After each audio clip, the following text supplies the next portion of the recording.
What's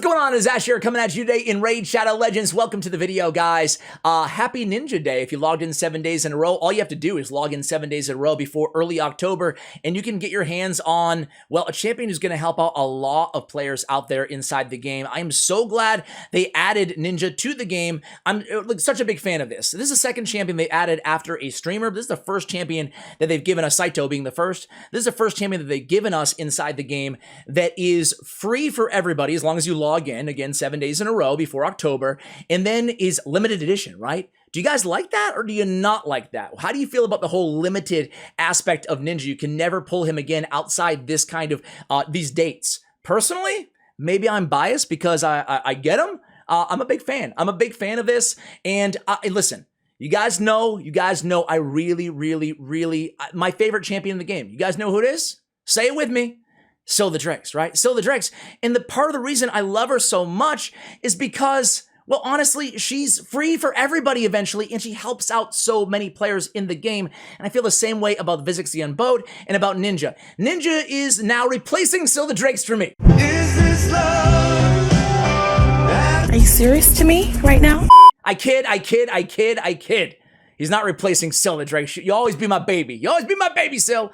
But seriously, guys, I love this champion. He's really cool. He deals a lot of damage, guaranteed freeze. We're going to go over his kit in today's video. Going to go over how to build him, where to use him, and how to build him depending on where you're using him.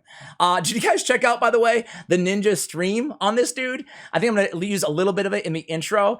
Yeah, some funny moments for sure there. Obviously, his first time playing the game, but very cool that he got turned into a champion. Here's him picking masteries. Buffed, dude. Buffed. No! So obviously, guys, it was a fun stream to see him playing the game, engaging with the chat and whatnot. My apologies for not pushing up to I should have pushed up. I was preparing for this video all day, right? Knew he's going to be dropping. I'm ready for him. And of course, I do everything to get ready except for push the arena. But I'm trying to pick more challenging teams, at least give you guys an indicator of how he can do in the arena. Then we'll go over his kit. So I love this team, by the way. I have a debuffer, Madam Saris, have a speed booster, Arbiter, speed lead as well. And then I have Archmage Helmet. I love him because on his A3, he has increased speed, increased crit rate, increased crit damage. And then he can come back in and go with his A2, 75% chance of a stun. Plus the freeze, I mean, Opportunist Mastery is going to be mandatory for Ninja. Let's see him one more time. And by the way, you have to go in to customize his AI if you want him to lead off with his A3, his freeze ability. We'll talk all about that in today's video. But I want to show how much damage he can do. He does have Helm Smasher. I'll show you the entire build that I have on Ninja in just a moment here. Going to go ahead with the buff, increase crit damage, and Ninja will come in with his A3 single time, and boom! Not too bad, right? Not too bad for a guaranteed freeze ability. Put him in the camp of Gurgo the Augur, of Shiramani. Thinking of guaranteed freeze champions in the game. So switching the video up a little bit, started with some arena battles. Now let's go into his kit here, guys. Take a look at his skills and his abilities. So before we do that, guys, aesthetically, what do you think of Ninja? I mean, I'll be honest with you. Raid Shadow Legends, Plarium, they kill it. The best graphics in mobile gaming, and I really truly believe that. The art is one of my favorite parts of this game, truly. But maybe Ninja from the neck down. Maybe from the neck down. I like what they did here. Maybe they're like, oh, we need to rush Ninja. We need to rush him out. He's ready to go now, guys. Just put a face on him. Put anything on. I don't know about the face. Ninja's not a bad-looking dude in real life, but I don't know about this. What do you guys think? Am I wrong there? Do you like him? Overall, maybe he could use a face upgrade. Anyway, I put good gear on him. I took my Trunda gear on, put it on Ninja because I want to use this dude in PvP. I want to use him inside the arena personally on my account. Before we talk about his usage, let's go over his kit real quick here. On his A1 Shatterbolt, attacks one enemy, has a 60% chance of landing the big version of decreased defense for 2 turns. Also fills his champion's turn meter by 15% when used against bosses. On his A2 Hailburn, attacks 3 times at random on a 3-turn cooldown. Each hit has a 100% chance of placing an HP burn for 3 turns. turns. Also plays a Perfect Veil buff on this champion for 2 turns. Perfect Veil, as you guys know, he will not be targeted by single target attacks, and he will take, or mitigate, I should say, 15% of his AoE damage as well. So that's nice to have because he's a little squishy. When used against bosses, will instantly activate any HP burn debuffs, including HP burn debuffs placed by this skill. Wow, what a great skill, right? And it deals decent damage as well. I'm going to show you that in a second. Scion Slash, his A3, is an AoE attack, 100% chance at landing that freeze debuff.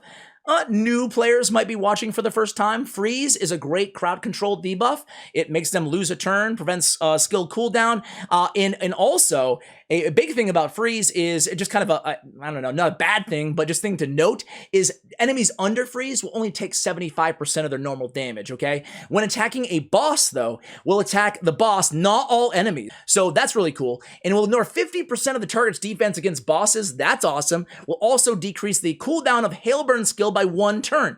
Hailburn is placing an HP burn for 3 turns and instantly activating them. That's really cool synergy. On his passive here, Escalation, perfect name for it, right? It's kind of complicated when you read it first, but it's not that tough, right?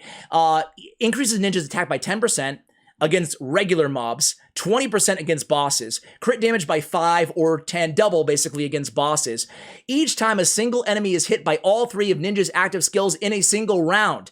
This effect can occur multiple times against the same enemy. One, and boom, for the rest of the round, for the rest of the battle, you get those boosted stats. So it's really tough to kind of gauge his overall multipliers, but definitely against Clan Boss, this seems like it could have some really, really nice synergy. So guys, for masteries on Ninja, I went and I grabbed Helm Smasher. Again, I'm using him primarily in PvE. It synergizes well with his ignore defense against bosses as well, so nice to have that. But again, against mobs and dungeons and against, in the arena, I should say, Helm Smasher is going to be the go-to for me. Otherwise, you could go with War Master on this champion. We already mentioned it, guys, but Opportunist is going to be really, really important to grab for him. Increased damage inflicted to targets under freeze by 12%. 12% more damage, and he has that freeze on his AoE ability anyway. Really, really important that you get Opportunist on this champion. Support tree, I went down, I grabbed the accuracy masteries, and then I ended with Master Hexer and Evil Eyes. So I like these masteries. Of course, use what makes sense for you, depending on where you're using these champions. If you're new to the game, again, take a moment and read through these masteries. It will really benefit you because you are the best judge of what masteries to use on any champion. Not me, not a website, not another YouTuber, because only you know how you're using them, where you're using them, and on what team you're using them, right? So in terms of artifacts, guys, I already mentioned I built him out to be a nuker. He works really well in Savage gear. Any offensive gear is good for this champion. So I went Savage to ignore even more defense. Ignores 25% of enemy defense, plus, again, the 50% against bosses, plus, again, Helm Smasher procs. So really, really strong ignore defense potential on this build. I built him out to be sheer nukage, right? So looking at his total stats here, guys, a little over 4K on the attack, 242 on the speed. He has to be fast, because you want him to use all his abilities if you can, and again, lap the opponents, lap the enemies if possible. Also, we have 296 on the accuracy, 100 on the crit rate, 235 on the crit damage. Priorities on this champion, again, are going to be speed, going to be, well, crit rate number 1, speed accuracy, tied for 2, whatever, they're all important. And then after that, attack crit damage, or crit damage attack, right? Crit damage does start to scale better than attack, generally around 4,000, certainly over 5,000 attacks, so keep that in mind as well. We went crit damage on the gloves, we went attack percentage on the chest, we went speed on the boots, and then we have attack, crit damage, and accuracy on our accessories. Guys, a note there, though. If you're using him against Clan Boss, look at this. I mean, I'm going to show you against Clan Boss in today's video, but 1759 is not going to cut it. It's not going to cut it. Need to go ahead and put defense at least on his accessories. He has low defense at 947, so putting a defensive percentage chest on him is going to give you, you know, some returns, but not crazy. So I'd almost consider going HP percentage on the chest and going defense, sacrificing a little bit of crit damage maybe, especially since you're going to get some off his passive anyway. So things to think about. I want him to have at least 2,500 defense, assuming you have an increased defense champion for your Clan Boss team. So you're going to be aiming for that 2,500 number for Ultra Nightmare Clan Boss, usually around 2K plus for Nightmare Clan Boss on your attackers. Okay, so that's the build that we have, guys.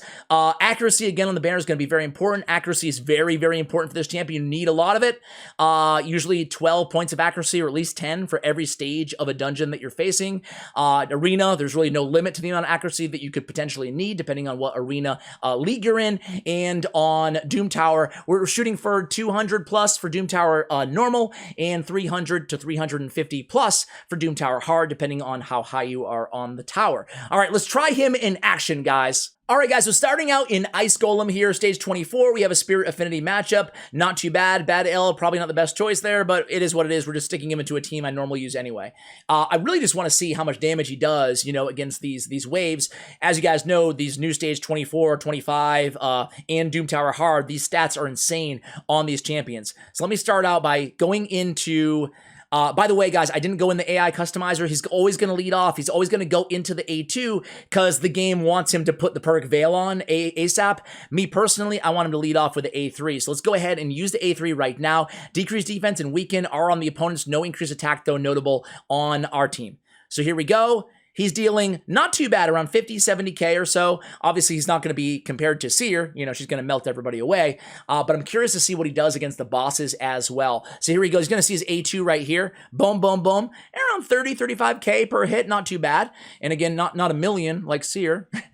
We're comparing him to the best AoE nuker in the game, but not against bosses. He is going to excel when it comes to bosses, especially longer fights because of that passive.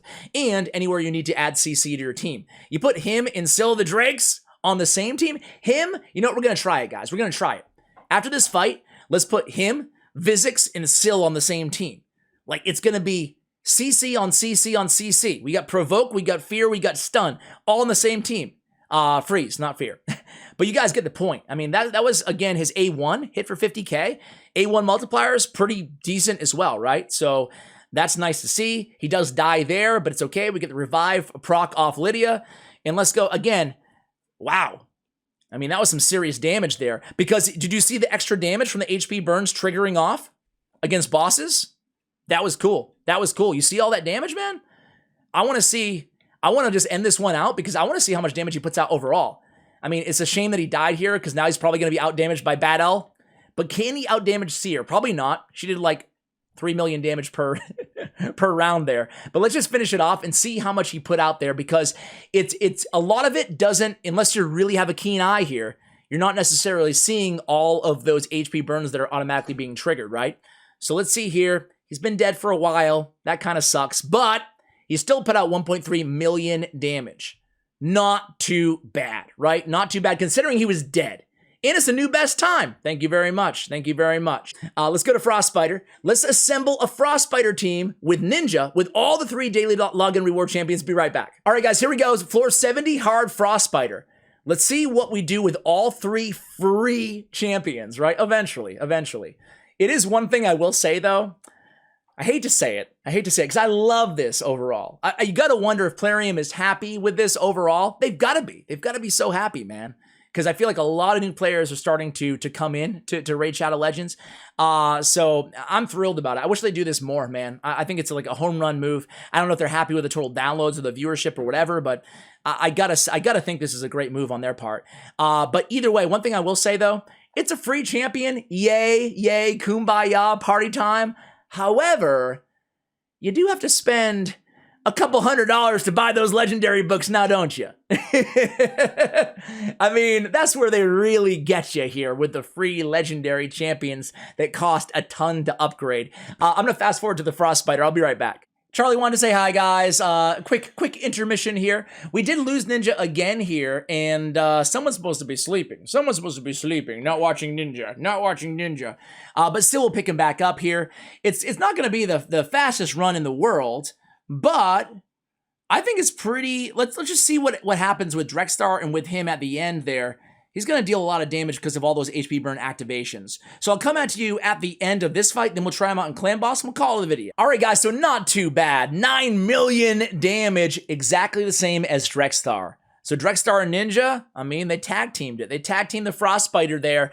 I really like this team, by the way. Really fun. I think a lot of you guys probably have Drexstar because of the Bazaar as well. So you can use a team like this. It can help you out on more difficult stages of Frostbiter. What I want to do, guys, as promised, I'm going to show you a clan boss team with him. He's not perfectly speed tuned, unfortunately, but I'm just going to run him anyway in Ultra Nightmare. And what I'm going to do is I'll put him in the lead here. And I don't have a good aura on this team anyway, so no worries. Yeah, no one has auras, huh? Nope. All right, I'm going to put him on this team, and we'll see how he does. Oh, it's Magic Affinity today? Let me just go against Nightmare. Hopefully you guys don't mind. Let's go against Nightmare, so we have at least an even affinity. What I'm going to do is I'm just going to shut it off after like 20 rounds, and we will just see, like, compare the damage overall and see what he does. I'm actually going to start with you guys. So I'm going to start with the A3 here of Lydia. We're going to go into the I guess we go with a Perfect Veil in the A2 first. Then we go with the A1 of Krisk. We're just setting the team up here, kind of, even though it's not speed tuned anyway, but whatever. So let's see. The Perfect Veil is going to help him out against the AoE attacks, mitigate a little bit of that damage. Every damage mitigation helps, right? So it's actually really good that he has that Perfect Veil on the A2, especially for clan boss battle. All right, so here we go. Now we can go into the A3. So A3, let's see if we can get 3 attacks in, right? A3, he should have the A2 off cooldown here. Yeah, it's going to need to be faster. It's going to need to be faster. We can go with A2 here. Now we can go in A2. But he needs to go in. That was a lot of damage, though, man. We'll get the... Let's just auto it from here. All right. So he takes a little bit of damage. He goes in. That's 1 turn. I'm going to do it one more time. 1 turn. Gonna need to be a bit faster here against the clan boss. It's going to be tricky. He's going to have to be really fast to lap clan boss and use all of his abilities. But does counterattack count, though? Does counterattack count? I wonder. Well, we will see. Let's see if the passive triggers after this next turn. I don't think it's going to, but let's just see what his overall damage does, guys. And I will keep an eye and see if I see any passive procs in the meantime. But there he goes with the A3. Again, dealing some decent damage there, right? He's going to be a really good clan boss damage dealer for a lot of players out there. That's his A3. And here he comes in. All right, so guys, I'm going to show you the damage at the end of this battle. But I'm pretty impressed. What about you guys? Be right back. I'm not even going to take it the full turn. I'm just going to take a 20 turn count, and we'll see what he does after that. All right, guys, I am so happy I waited a little bit longer because he's dealing so much more damage now. So check that out. 100k per hit plus the HP burn ticks on his A2. Check out, compare it when we started the clan boss. Now he's doing a lot more damage, right? 197k on his A3, 121k on his A1. And he's, well, I was going to say he's my debuffer. No, Lydia's my debuffer on this squad, but geez, he's dealing so much more damage. That means when you have him on a counterattack team, that counts as a hit, and we're getting a lot of, or extra kind of crit damage and attack. We have to. Otherwise, why are we getting so much extra damage, right? So let's go ahead and end this here because we could be going for, 45 minutes. And, I'll let you know how it goes. But let's end this one here. I'll do a full run and put in the pinned comment how he does. But you guys can see he's doing, look at their damage, and look at this. 14 million, 15 million damage. Dude, he's going to be a clan boss beast for a lot of people out there. Hopefully you enjoyed this video, this guide on Ninja inside Raid Shadow Legends. Let me know if you unlocked Ninja. Hopefully this video helped. If you did, if you didn't, what are you waiting for? Log in 7 days in a row and go ahead and claim your Ninja as well. Thank you for watching all the way till the end. And as always, take care, guys.